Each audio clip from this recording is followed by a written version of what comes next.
it does not lack in anything, because knowledge means without ignorance. So this chapter specifically starts to approach that platform of absolute knowledge, and on the path which nothing else is needed. Often people say, well, I want to pick from many different places. Well, if you have everything in one place, why do you want to go to so many places? Why do you need to go to so many places? If everything is available in one place, it's just simply wasted time, because human life is very short. One should utilize time to sit down and study and practice these higher principles of life. So we'll go over what those are. And in this little section here, Krishna starts to describe the 4 types of people that come to the platform of spiritual life: devotional service, loving relationship with Krishna. So what I'll do is this is Sanskrit over here. We're all going to recite this. So I'll say it and then you can say it back. So we'll do word to word and then we'll do the verses in meter, okay? Anybody can try that? Okay, so this first word here. Chatur vidha bhajante mam janaha sukritino arjuna arto jigyasu artarti jnani cha bharatarshava. Okay, was that pretty hard? Yeah, that was pretty hard. You'll get used to it. It's alright. I still struggle with it. Okay, so now we're going to try to do it in a little bit of meter. This is a poem. It's a Bhagavad Gita. Gita means song. So this is a very, sometimes we can say it's like the best rap song ever. It's the best poem ever. So Krishna speaks this in 700 verses. So this Bhagavad Gita is 700 verses. So we'll do it in meters. So Chaturvidha bhajante ma janaha sukritino arjuna artha jigyasur artarti jnani cha bharatarshava. Chaturvidha bhajante ma janaha sukritino arjuna artha jigyasur artarti jnani cha bharatarshava. Chaturvidha bhajante ma janaha sukritino arjuna artha jigyasur artarti jnani cha bharatarshava. Chaturvidha bhajante ma jnana sukritino juna artha jignasur artarti jnani cha bharatarshava. Chaturvidha bhajante ma jana sukrito arjuna artha jignasur artarti jnani cha bharatarshava. Chaturvidha bhajante ma jana sukritino arjuna artha jignasur artarti jnani cha bharatarshava. Okay, Mataji's. Chaturvidha bhajante ma jana sukritino arjuna artha jignasur artarti jnani cha bharatarshava. Okay, anybody else? Anybody want to give it a shot? You look very enthusiastic. No? Okay, so we can go down to, this is the word to word, what each word means from the Sanskrit language. So, Chaturvidhaha, 4 kinds of bhajante, render services. Mam, unto me. Janaha, Janaha, persons. persons. Sukritiнаha, Sukritinaha, those who are pious. those who are pious. Arjuna, Arjuna, O Arjuna. O Arjuna. Arthaha, Arthaha, the distressed. the distressed. Jignasuhu, Jignasu, the inquisitive. the inquisitive.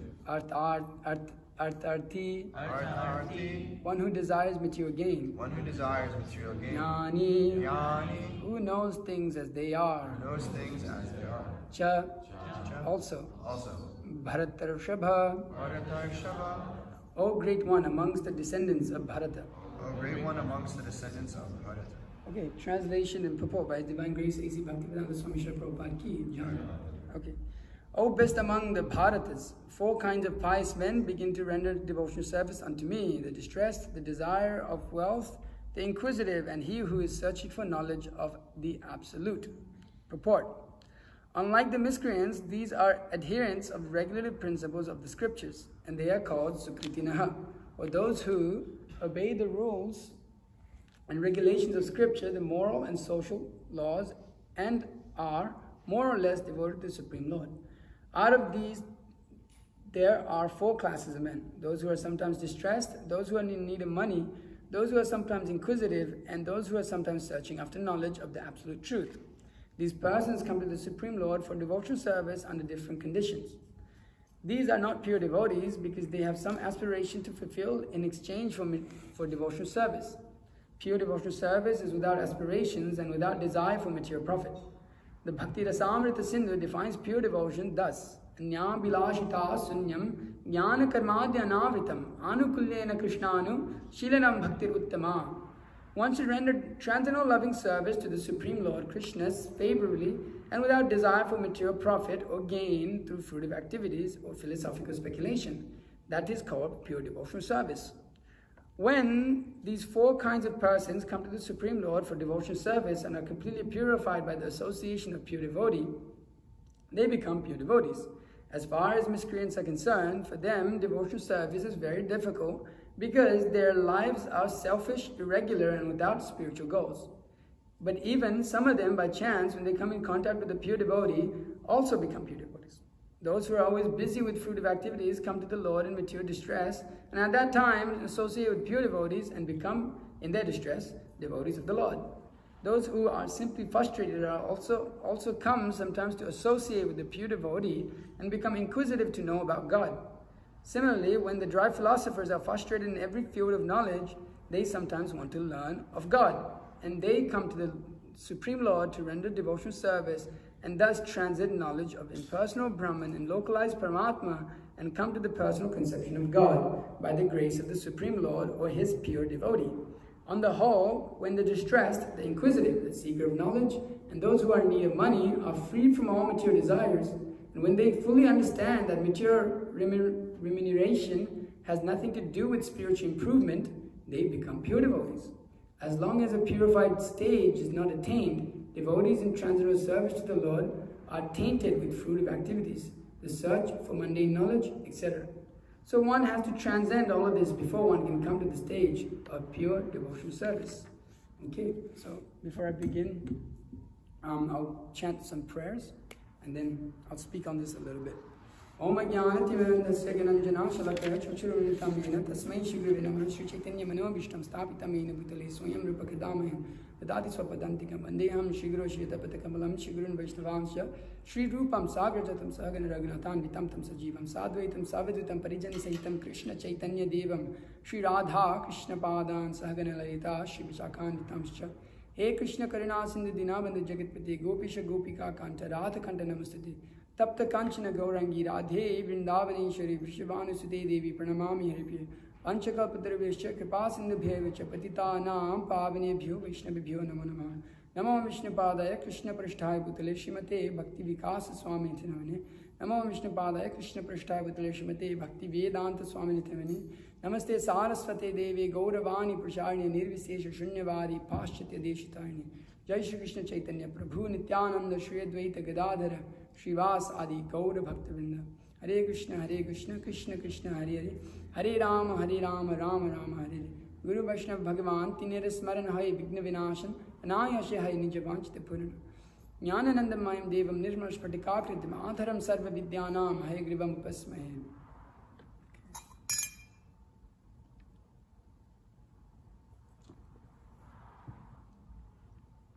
Okay, so here we're starting to describe 4 types of people, specifically mentioned as pious men, or the distressed, the desire of wealth, the inquisitive, and in search of knowledge of the absolute. So generally in this world, we have seen that most people, when we do a general consensus, everybody's after something, right? Obviously, everybody's after some sort of knowledge, some level of happiness, and maintenance of the body. These are the 3 things on which we function on in our life. This is the 3 things we want, right? Everybody works in order to get some level of comfort, some level of happiness. Nobody works in order to get misery, right? Nobody works a job because they just hate it and there's nothing out of it. Why do you do it? Just to do it. Or you do something, sometimes you like it, or it gives you something that you may like. And similarly, you study, right? Everybody, so who has been to university in here?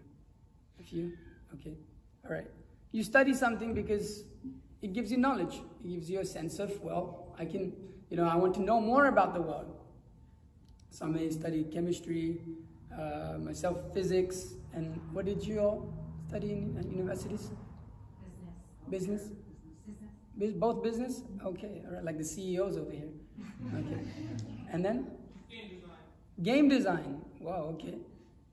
I don't play games, so I don't know anything about that. Anything else? Anyone else? Okay, that's psychology. Okay, that's a big one. And yourselves? Okay, you study law. Sociology. You didn't study law. You studied sociology. Okay, pre-law track. Okay, so everybody studies. Why did you go to school for this? Why did you go to school? You don't know? To make money. Okay, all right, good. Hopefully you know why you went to school for that. Some people don't know why they go to school. Anyways, I used to make fun of the art students, I'm sorry. But the science students and the art students, most of the time they don't know what they're doing with their lives. So why did you go? To learn how to make money, right? You went to learn how to make money. You're going to learn to make games, right? I'm sure you play games too, right? Yeah. Okay. So to learn how to make games so that others can play. But why do you need to go to university to do that? Now you have YouTube, maybe you don't, but why do you go to a university? To learn, right? To learn from who? For professionals. Professionals, right? I like that. She's like, I didn't learn anything in those 3 years of my university. I didn't learn anything either. Nothing useful to my life. I learned a bunch of equations and some particle is a wave at the same time. What the hell does that do for my life? There's a lot of headache to learn that a particle can be a wave at the same time. So we go to learn from professionals. How do we know they're professionals? Huh? We're told that. You're told that. Okay, good. She's very doubtful of everything. Okay. We're told that. That's what your university. There's a reason you have a university, because they have a credential, and this is the place you go to study, to acquire knowledge. Now, how much can you study? A few hours a day. Like, okay, yeah, how much can you study? A few hours a day, sure. And then, but how long can you study for? Indefinitely. You can go on and on and on and on. Because one thing, especially in psychology and science, knowledge always changes, right? Things are always changing, right? What you learned in business, I don't know how long ago you went to school. A couple of years ago?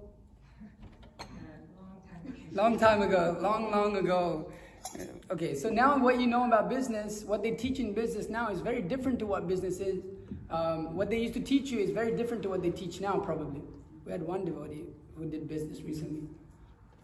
But, and especially in psychology, right? Every other year they come out with a new book of why we were wrong last year. So if we look at knowledge, what is the definition of knowledge? Right? Huh? Things to know, sure.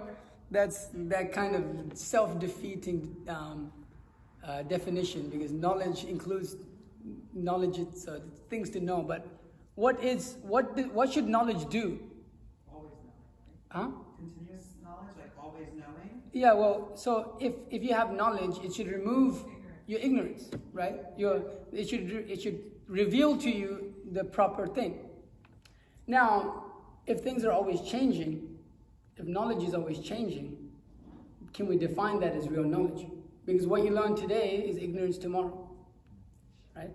So what I learned in university about quantum mechanics, specifically to do with Einstein's theory of that speed of light, you can't go past the speed of light, is changed now because of new discoveries in quantum mechanics, whatever. So what I learned back then is no longer valid now. So what knowledge was then becomes invalid now. Even in high school, when we learned in maths or physics or chemistry, what you learn in chemistry in high school, when you get to university, they said, okay, forget about everything you learned back then. All right, now you have to restart. We have to reteach you, because that is outdated. Outdated knowledge. By definition, it's actually not knowledge. Oh, okay, I thought somebody put their hand up. So by definition, it is not knowledge. But we are seeking knowledge, right? We want to go to a place. That's why you want to go to the best university, right? Because you don't want to go to some just like uncredited, college that doesn't, that it's like dropout rates are higher than its graduation rates. Nobody wants to go to that. Why? Because we want a level of perfection in knowledge. Because from knowledge we can get so many things. You're going to make money in order to have a life that is decent, so you can provide for your family, such and such. So, generally we go to study and do these things, so we with the expectations of that, out of this, I'll get something, and then I'll get happiness from this. So this knowledge, if it is changing every couple of years, although we want the perfection of knowledge, we practically can't have it on the material level. If you examine knowledge itself, what people run after in this world, what scientists are looking for and all of this, no matter how, like you said, it's endless study, right? You can never come to the end of knowledge, practically. You could say, you keep studying and studying and studying, it doesn't end, or you keep finding new things and realize what you learned earlier was not right, and then you're going to keep refining it. But we want the perfection of that. You want to know perfectly how to run a business from someone. How do I do it perfectly? How do I do it so I don't lose money? How do I learn psychology so I can understand how people work? But that knowledge, that desire to want that knowledge, is practically, it never fulfills us in this world, you could say. Just like you can go into a PhD of how the legs of a frog work for years. You can just study that practically for your whole life, how they all function and such and such. Unlimited number of things to study in this world. But the knowledge itself doesn't complete. It's because it's, by nature, knowledge is incomplete in this material world. That's the nature of it. So, those who are searching for knowledge, then really we want to level of perfection with knowledge. We want the truth. That's what we want. But it's seen in this world that generally most people don't get the truth. Just like everybody wants to be happy in this world. Everybody wants knowledge of how to be happy. But how to be happy 10 years ago is different to how to be happy now, right?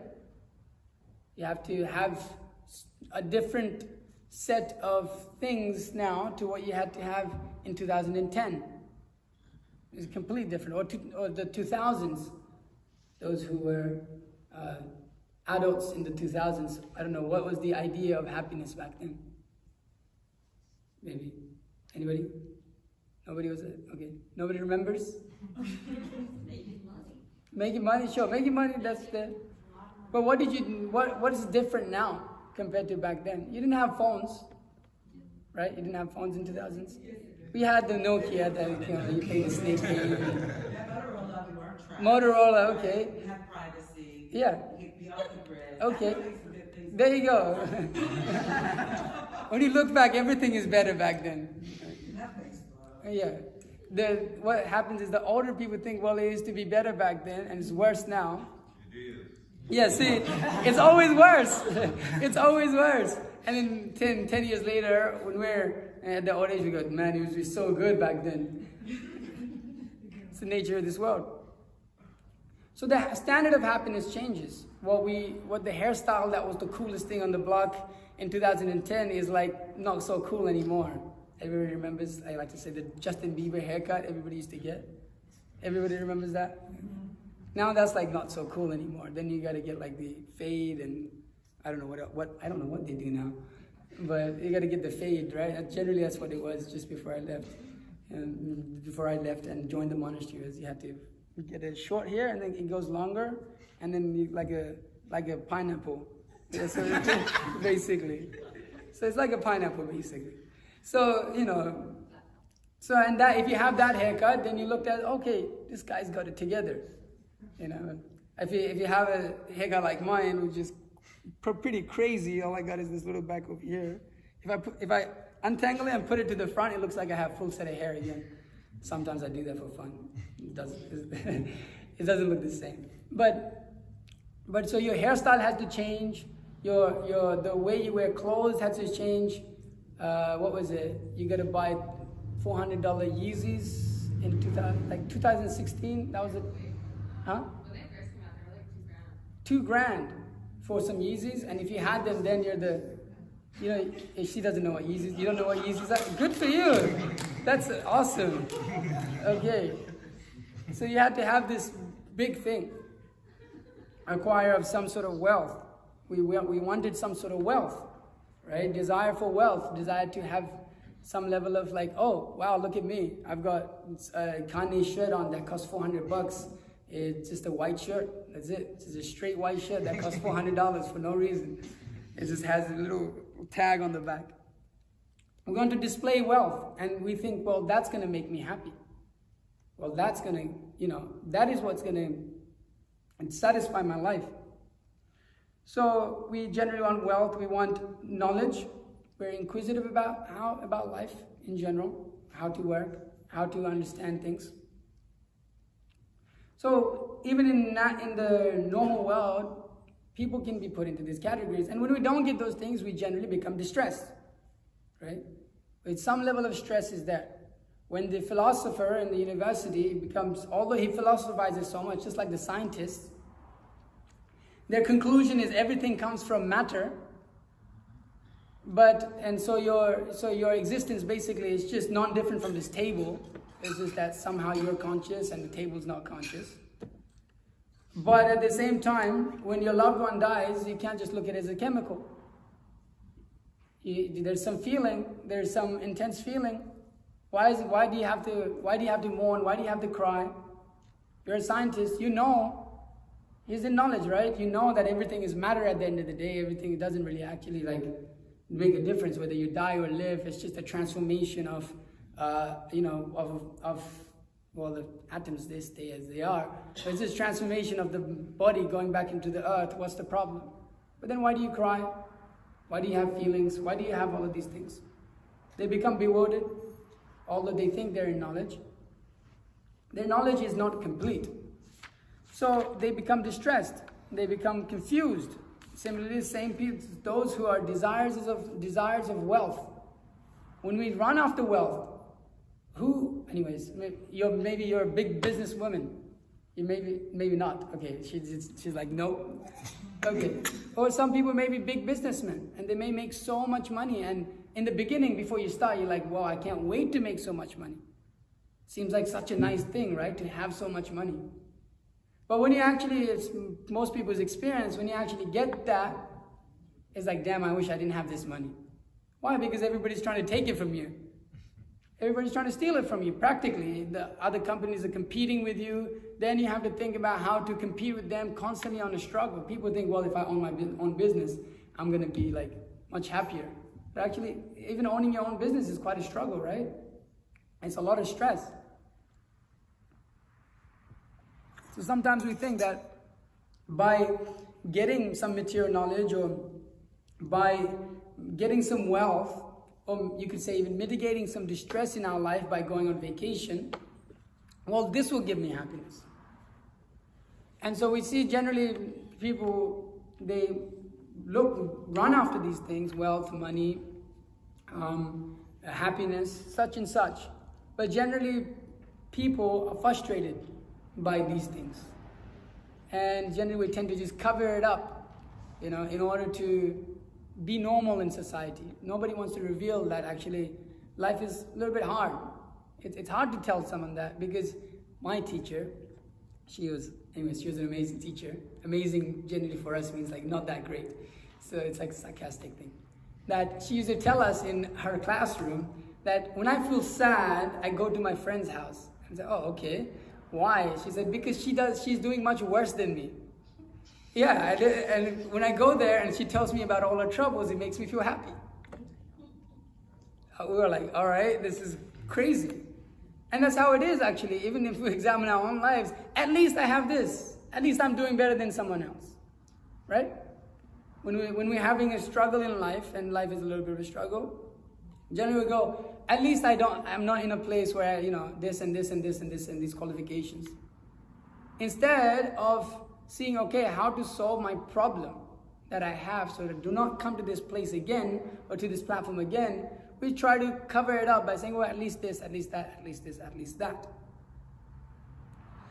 So our tendencies is to try to make a show of happiness in this world. And that's especially in this age of social media and all of this. Everything is a show. And that's what the Srimad Bhagavatam tells us. The scriptures tell us that actually happiness in this material world is only heard about. You hear about it. Oh, I went on vacation. It was so wonderful.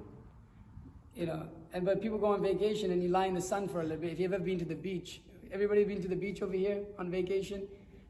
After about 15, 20 minutes, you're like, damn, what am I going to do now? Right? It's like boring. It's really boring. It's really boring. It's like, I'm from Australia, so we have beaches, so in our summer holidays, we used to just go. But you get there, you're kind of excited to go there. You're like, whoa, finally out of school, let's go to the beach. And you drive 2 hours to the most amazing beach. And you get there, it's like, wow, it's really nice to see for the first 10 minutes. And then you sit there and it's like, hey, you pass out for a little bit, you wake up, and then you look around like, damn, okay, what am I going to do now? Or you even go swimming for a little bit, and then it's kind of boring. It's like, oh my God, I spent so much time to get here, spent so much money. Now I better at least make it look good. I better take some nice pictures so I can show it to my friends. And generally that's what feeding that gives us more satisfaction than the satisfaction of being in that place we thought we would get gratification from. Or I went to, everybody heard of the Sydney Opera House? Yeah, it looks very amazing, very wonderful, right? As the first time there, I went there and I see all of these tourists from all around the world. I'm like, okay, this is it's a big attraction for everyone. And people come from America, Japan, Europe to see this place. And I got there, I looked at it, and it's not even white. In the pictures, you see it white. It's brown because all the birds have pooped on it. It's brown. And it just doesn't look that great. And you're like, oh, okay, that's it. That's it. That's all it is.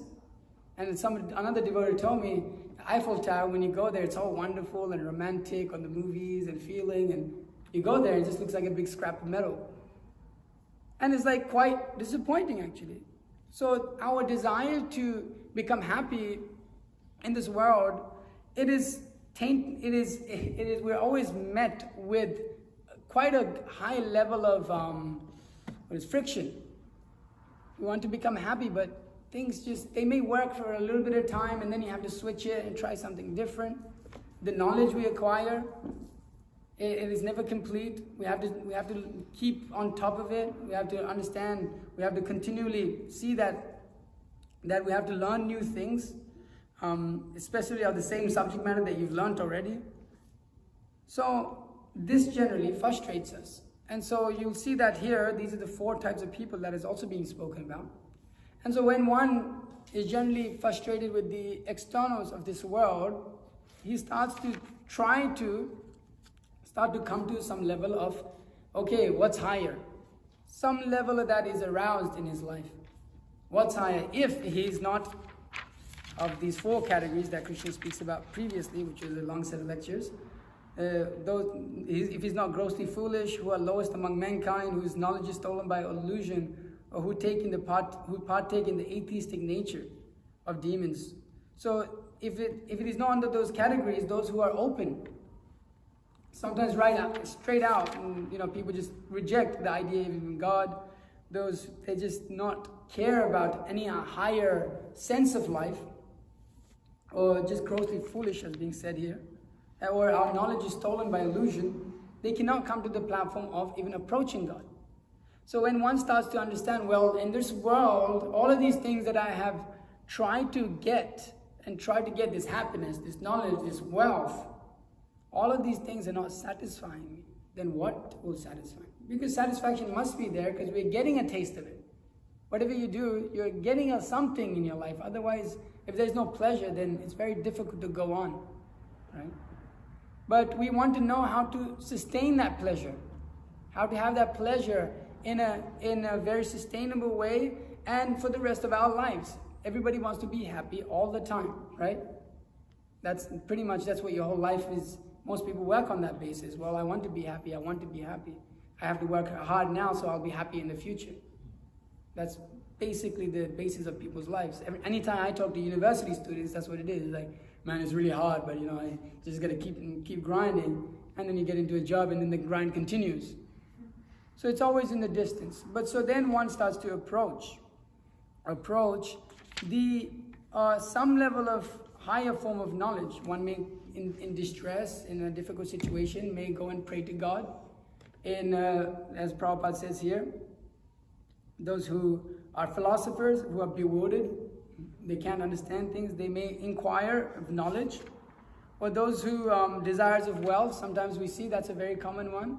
And people generally enter religion with the idea that, well, I can pray to God for money. That God give us our daily bread, or God give me a new car or a home or such and such.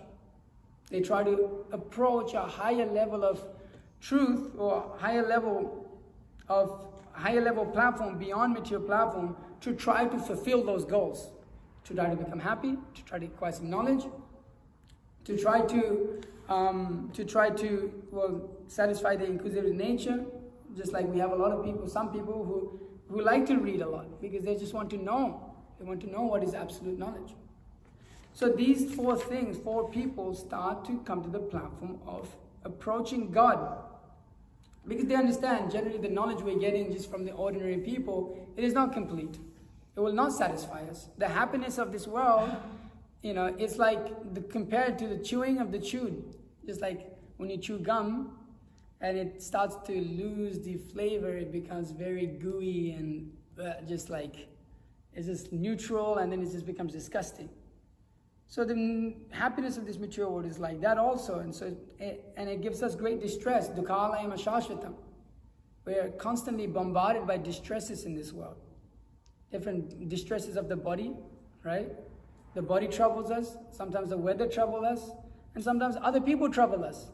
It's always one or the other. So sometimes you have a perfect weather, you have the days perfect, but your body's not right to be able to go and do things.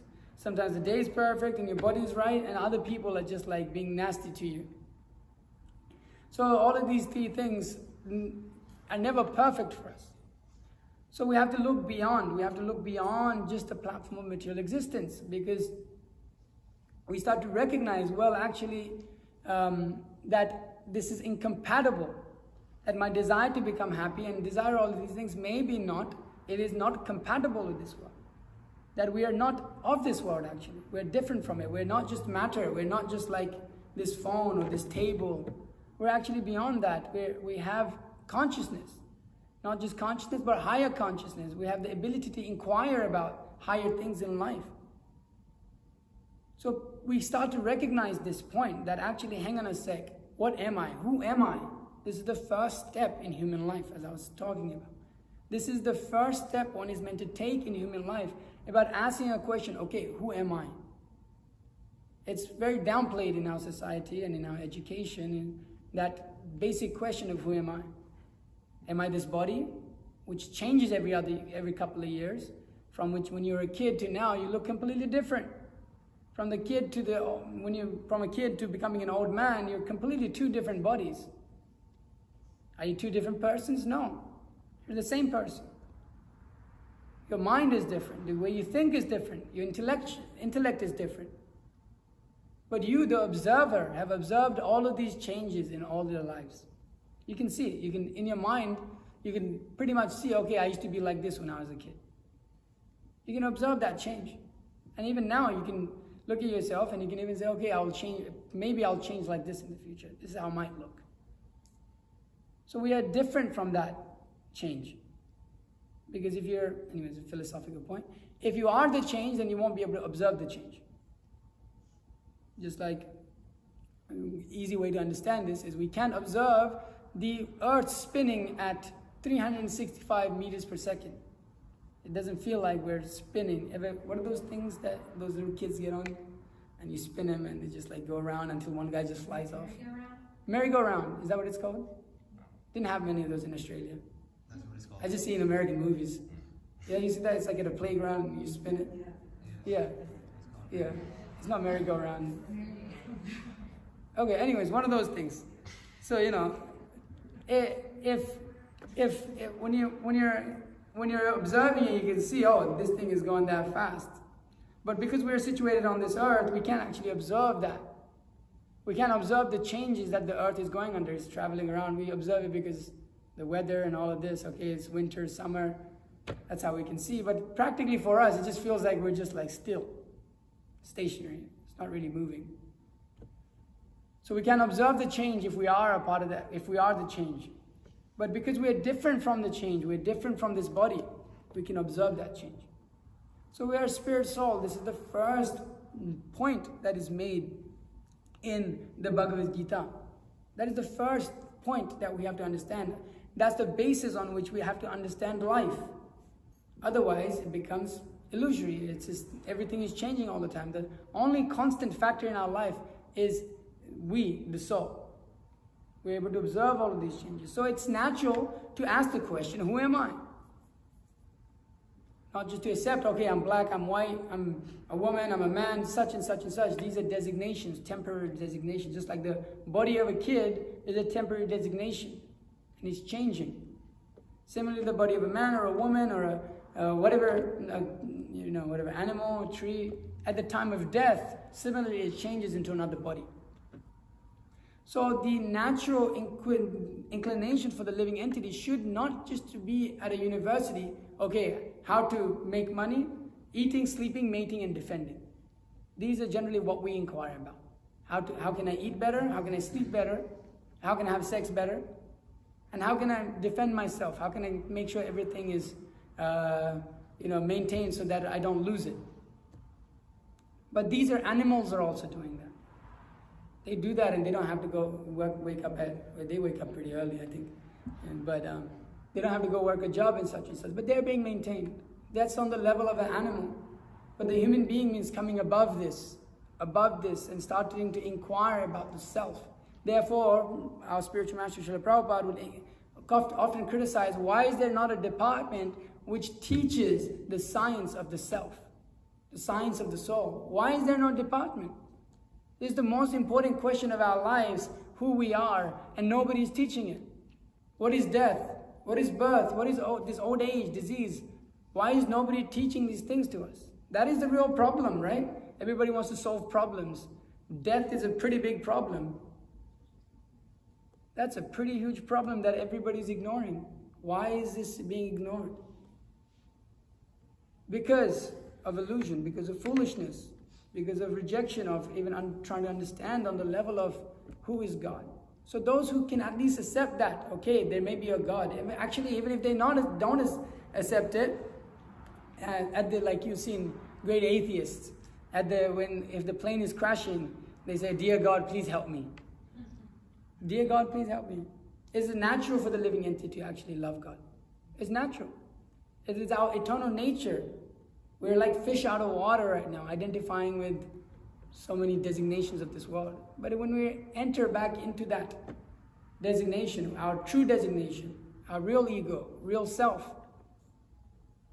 As the servants and lovers of God, then life becomes real. It's reality. Then we start to come to the platform of real happiness, real knowledge.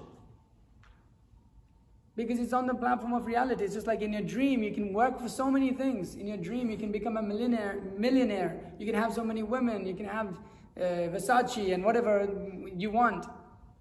But when you wake up, it's all gone. So one should not just work in a dream. Similarly with this body, you work all your life according to this body. Okay, I'm a white man, I'm a black woman, I'm a black man, I'm this. Okay, I have to work very hard and show that I am successful. And then at the time of death, everything is taken away.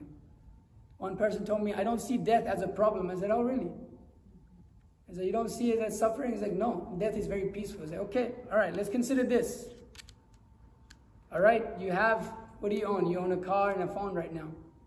I'm going to come, I'm going to steal it from you. How do you feel? Like, obviously not good. I've worked hard for that. Not good at all. Even if you lose 50 bucks from your wallet, you think about that for the rest of your day. Like, damn, could have bought something with that. Right? And you just feel like you lost a part of yourself almost. Like, my God, I worked hard for that. So if somebody comes and takes your phone from you, your car from you, steals it, how do you feel? Robbed, right? Robbed is a level of suffering in the mind. Like, you're like, oh my God, like, what am I going to do now? I have to buy a new car and I have to go work extra hours, such and such. So imagine at the time of death, everything is taken away and you have no choice. Krishna says in the Bhagavad Gita, this is a famous quote that also Oppenheimer famously says, death, time I am the destroyer of all worlds, and I've come to destroy everything. So time, God in the form of time, it takes everything from us. And it's painful because of our misidentification with it. Just like you don't, okay, let's say, okay, you have who has an iPhone here? Everybody pretty much, okay. Now you have an iPhone and I have an iPhone. Now if I take your iPhone and I smash it, there's going to be a level of feeling to that. And you're going to think about that for a few days. Now if I take my iPhone and I smash it, anyways, whatever, that's his thing. I don't identify with it. I don't identify with that iPhone. It's not mine. It has got nothing to do with me. Somebody crashes a car on the highway. It's not like you're thinking about that crash for the rest of the day. But you crash your car on the highway and you think about that for the rest of your life. Right? Because of identification. So, similarly, we're identifying with this body, with this family, with this in this world. Although it is temporary, it is taken away from us at the time of death. It's quite painful. This is a big problem. So one should start to inquire about how to solve that problem. One should start to approach how to solve that problem. And most people think, well, it's not possible. It's not possible. Just like somebody may say, it's not possible to learn physics because they don't know where to go. They don't know that there's a place by which where you can learn about solving problems in physics. A university, a professor, a teacher. So one who is not in knowledge may deny, okay, actually death you can't do anything about. But actually we can see practically, those who have lived lives of Krishna consciousness, that the fear of death is no longer there. Why? Because of this identification is gone. There's a science of knowledge by which we can conquer that. But we can conquer death. It no longer becomes a problem anymore in our lives because we don't identify with this body, don't identify as this, whatever designations we've given ourselves. Whatever designation you may give materially, a man or woman, such and such, and we think we're going to be happier in one form or another. It's just the body is a natural source of suffering. You can get unlimited pain from just one nail. You can't get unlimited happiness from one nail. Anyways, this is a horrible thing to think about. If you take a little pin and you put it right under the nail and push it inside, the amount of pain you can feel from that is ridiculous. So the nature of this world is like that. It's painful. But when we start to inquire, come to this platform of inquisitiveness, then we start to learn about the higher goal of life, as Krishna is teaching here. And most of us come out of distress. We realize, oh, this material world is not such a nice place. And we start to inquire, okay, then where is a nice place? What is my natural situation? Because you understand, you're meant to be happy. You want to be happy. But where is that place I can go where I can learn about this? Amongst the less, those distressed at the most amount of, generally it's like the highest number of people that come, and then less is, and desires of wealth. Less is those who are in search of knowledge and inquisitive. Generally people are not so inquisitive. They want to go on in their ignorance. Because ignorance is bliss. If you don't know, then who cares? That's why when people get high, it's such a good time, because you forget all your problems. You forget all your problems. You don't have to think about them anymore. Just like the ostrich, it just sticks its head in the ground when there's a lion chasing it and thinks, well, my problem is gone. But it's just ignorance. Ignorance is bliss. So then don't inquire anything. If you don't know, then you're good.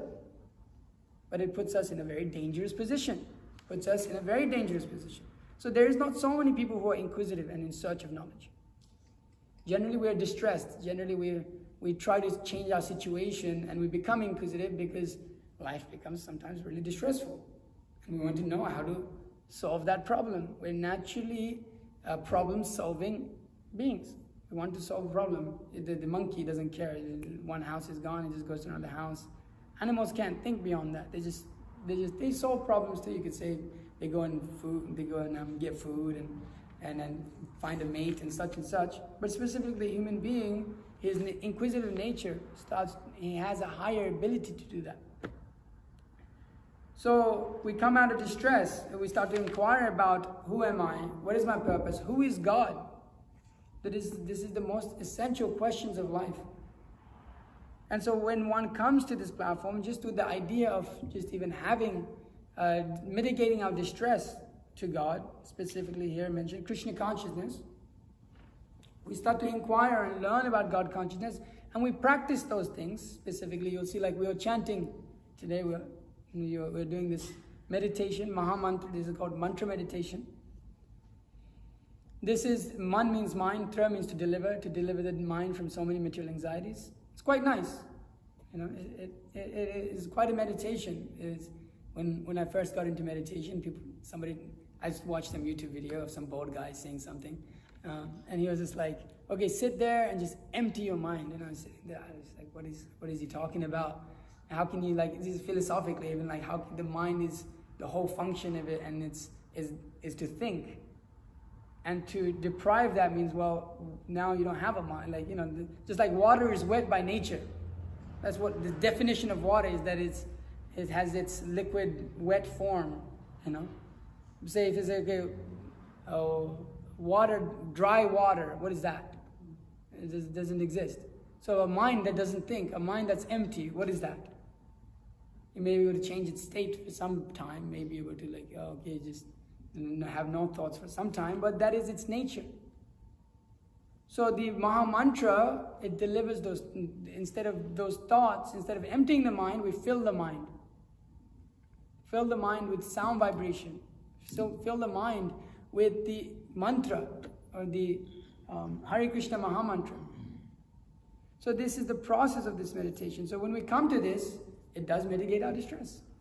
It does. From personal experience, and I'm sure so many others can speak, when we took up Krishna consciousness and took up the practice of spiritual life, it mitigated the distress that we came to pray to God, okay, please help me in this regard. So the platform of Krishna consciousness, it gives us a science by which we can start to go beyond the distresses of this world. But that's a very small symptom of it. It's not actually the full thing. Some people think, well, I come to God and I pray to God for wealth, and that's it. God is just my order supplier. He just gives me what I need.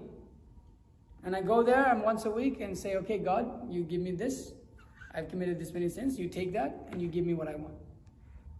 This is on a very low platform of God consciousness. Because it's not on the platform of love. It's on the platform of a business transaction.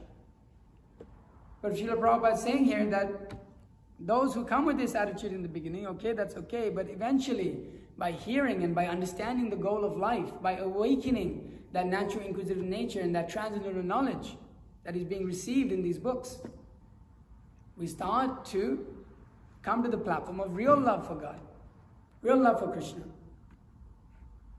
Means that we do not have an ulterior motive than just loving God. Not here to get money out of God, not here to get some fame out of God. God is not our order supplier. He's not there just to give us what we want. This is on the platform of real love. That actually, whether you give me something or not, I do not care. That I serve you, my Lord, with unconditional, without condition. Because I understand that this is the highest goal of life. And it gives one great pleasure from having that consciousness. Instead of having the consciousness of enjoyer, the consciousness of a servant towards God, it gives us great pleasure, it gives us great happiness, real happiness of the soul. And that happiness is incomparable. That's why people ask us, well, our principles are, if you don't know, that we don't engage in illicit sex, we don't engage in intoxication, we don't eat meat, and we don't gamble. When people ask me, well, you must be pretty sad. No, actually, we get up at 4:30 in the morning. We get up at 4 a.m. in the morning every day, and we dance every day as a part of our first part of our day, 4:30, and that's how our day begins. And I've been doing it for, waking up every day at that time for 5 years, and it just gets better and better and better. It's the same thing every day. People do the same thing every day. So it must be boring. No, it's fresh. It's new. Why? Because it's spiritual. It has unlimited depth to it.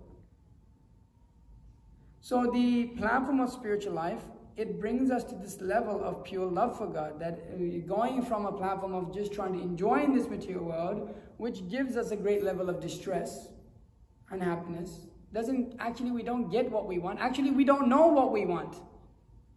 That's the main problem. Like I was saying, we don't even know who we are. So what do you know what you want?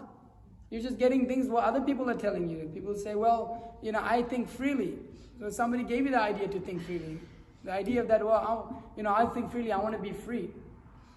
I'll think how I want to think. Well, somebody taught you that you should think how you want to think. So we're not free in this world. We're conditioned, and when we accept that, and we start to approach that knowledge by which we can become free from that conditioning, free from the illusions of this world, then we start to come to the platform of real knowledge, knowledge of the soul, knowledge of the self, in which happiness is really sustainable, which knowledge is absolute. That's why Bhagavad Gita, you'll see, it is as it is. Bhagavad Gita as it is, right? Is written 5,000 years, spoken 5,000 years ago by Krishna on the battlefield to Arjuna. And that's why you'll see we went over very specifically the verse, word to word, to make sure that it is staying as it is. And it doesn't have to be changed. Not in a few years where actually, Krishna said this, but then we have to change a few things in the books. But the application and the knowledge is eternal. It is perfect. And so when we apply that perfect knowledge, then our lives also become perfect. So this is the knowledge that the Bhagavad Gita is giving. And so when one comes to this platform of Krishna consciousness, purified consciousness, then he begins to experience what real life is. People don't know. People don't know. Actually, yes, you can be happy all the time. But it requires work. It requires a level of austerity to come to that point. So when we specifically come in association, in touch with those who are practicing that, and those who are pure at heart, then we can start to understand. By association, it's like if you want to be a great businesswoman, you can take association of other great business people, right? You go hang out at business conferences because you hang out with like-minded people. So when we hang out, when we're able to come and be with those who are on a platform of real God consciousness, on the platform of this platform of free of material desire. No, there's no desire for name, fame, money, adoration, distinction, all of these things. And those people are situated in that perfectly. And when we associate with those, then we start to also acquire those qualities. So the Krishna consciousness movement, it gives us that position by which we can associate with those people who like-minded or highly minded, higher consciousness, Krishna conscious. So those who are these four types of people, the distressed, the desire of wealth, the inquisitive, and those in search of knowledge, although we in the beginning come to God with some, or Krishna with some material desire, with some motivation, even if we're coming with that motivation, if we associate with the right people, that becomes purified, and we come to the platform of pure, becoming a pure person, pure devotee of God, in which we're not just worshipping God as long as He satisfies our material desires. You see that often. So this is a very high level of God consciousness, on which you can become completely happy, and it's not based on blind faith. It's based on real knowledge, real understanding, real logical and understanding of why God exists, who God is, how to develop a loving relationship with God. The Bhagavad Gita is teaching that, and it's very blissful, the life of Krishna consciousness. It's not that we're sitting here going, oh my God, I just have to hold on, No, we're dancing, chanting, and you'll see now you'll get a big feast downstairs, freshly cooked every day, offered to Krishna. So those who take up a life of God consciousness, Krishna consciousness, distress is mitigated as a result, knowledge is acquired. All of these four people, they get it completely fulfilled, their desires that they came in for. But what happens is you realize, oh, actually those things are insignificant, because you just get a higher thing. One Dhruva Maharaj, great personality, he said that, I was looking for broken glass and I was given diamonds. So sometimes we're looking for broken glass, looking for some cheap thing. But the Krishna consciousness movement gives us the knowledge by which we can come to the platform of pure perfection of knowledge of what is real wealth, with misidentification of what is real wealth in this world, what is real happiness. All of these things will be completely satisfied simultaneously. But it requires a level of work, it requires dedication. It took time for you to get here. It took time out of your day. But it requires that. It requires us to put in work in order to develop love. That's what love is. It requires devotion. It means one has to work for it. One has to dedicate oneself to that. So this Krishna consciousness movement is giving us a loving relationship with the Supreme Personality of Godhead, presenting that to us. And so if we can read books like this Bhagavad Gita and start to understand the knowledge and start to associate in circles like this, asking good questions, and it's not like if you ask a question, it's like, how dare you ask that question? No, actually the Bhagavad Gita pushes us, in Krishna, in the Bhagavad Gita pushes Arjuna, okay, inquire about the absolute truth. Don't be stupid. Don't be blind. If you have some doubt, ask it now. Because by revealing our doubt, we will get great knowledge, and by that knowledge we'll be situated on the platform of, real existence. So this is Krishna consciousness. It pushes us. It pushes us to question what real life is. It pushes us to, and it brings us to the platform of real knowledge. So it begins with this chanting. It ends with the chanting. It is it's beginning, middle, and end. But the process of devotional service is like this: hearing, chanting, eating, feasting, partaking in feasting the food that has been offered to Krishna. So by this you'll see as a practical thing that your life changes. So you can come, if you like, you can come at 4:30 in the morning. We're open, we're up. We're up at 4, but we open the doors at 4:30. You can come and chant Hare Krishna with us. That's a musical way we do things. We also have our beads, and we chant on our beads also. This is more of a meditational thing for about 2 hours in the morning. So you can come and associate with the devotees, and you'll see your life changing. You'll see everything change. You'll see things differently in this world, completely of how we used to see it. So I'll end my class there. If there's any questions or comments, please feel free to ask. Okay, is there anything? Yeah, this notion, Yes. you saying that ignorance is bliss. I'm remember reading this verse in the third canto. It says that both the lowest of fools and he is transcendental to all intelligence and joy happiness, whereas persons between them suffer from material pangs. I remember saying, like, if you're on the platform of an animal, you just don't even realize you're suffering. Yeah. And you can experience some level of happiness. Yeah. My question is, for those who are in this world, you see a lot of people are not inclined to join like Christian conscience or even other spiritual circles. Is it because the majority of the people are pretty much on that platform of animals, so they don't realize they're suffering, or is it that people are suffering and they're just content with it, and even though they have the opportunity to get out of it, they're reluctant to do so? Yeah, both. I think it's both. Which one is like more predominant? You think it's more people just animals, or? Yeah, people generally like they don't have that. Like even if you try to spark that, they want to go away from it. Like in universities, I often challenge like the students, and to try to like think a little bit more, and they don't like it. They don't like it. They don't want to deal with it. So yeah, ignorance plays more of a factor, because you're not even willing to accept that we're wrong. Our basis of life is wrong, because it's hard to accept that you've worked something your whole life on that basis, and it's like, well, oh God, okay, you're telling me that I'm wrong. So yeah, it's ignorance plays a big role. We want to be ignorant because it's hard to change. It's really hard to change. To make a change, to make a shift in our life, it's really difficult.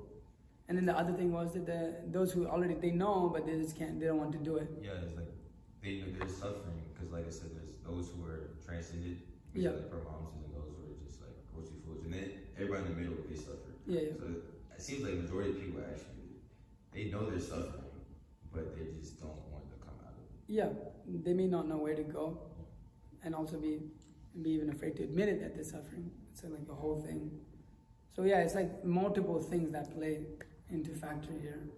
But if we're sincere, if we can admit, okay, all right, what am I supposed to do, and we're willing to change, and we're really willing to change ourselves, then we're able to, we have proper discrimination and knowledge to understand what is reality, what is illusion, then it's possible for them to take up Krishna consciousness.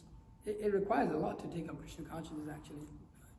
Although it is, it's transcendental and anyone can take it up, but it requires a great level of like endeavor. And most people don't have that nowadays. We see that more and more being weakened as this age progresses. People are weaker. They don't have the strength to, like, mentally and physically almost, to like actually like really use their intelligence. And people I've noticed at the universities where the most intelligent people are, they want to stray away from that. When you question that, and then they can't answer those questions, and generally they don't want anything to do with you. So people there, those things like that. Anything else? Any questions? Any questions from the mothers? Okay. Okay, no problem. All right, thank you very much. I'm sorry, it went a little longer than usual. If you want to discuss more or anything like that, and you have any questions or things like that, we can discuss downstairs in the Prasadam hall and where we take the food. So if we have this every week, you can come associate during the week. Also, we have classes and things like that going on. The food, everything is obviously free. If you'd like to give a donation, you can give it downstairs just before. There's a little donation box. And please don't waste any of the food. You can take as much as you want, but we just ask that nobody waste the food, because it's the biggest problem in this world, So we want to be part of the solution, not part of the problem. So please, if you have any allergies or anything, please let us know. So the cooks will tell you what has that and what doesn't have that in it. Yeah, so if you want to take, we got plenty of prasadam downstairs, so you can take some home with you also.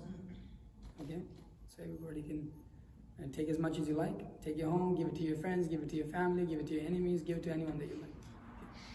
Okay. All right, so Hare Krishna. Hare Krishna.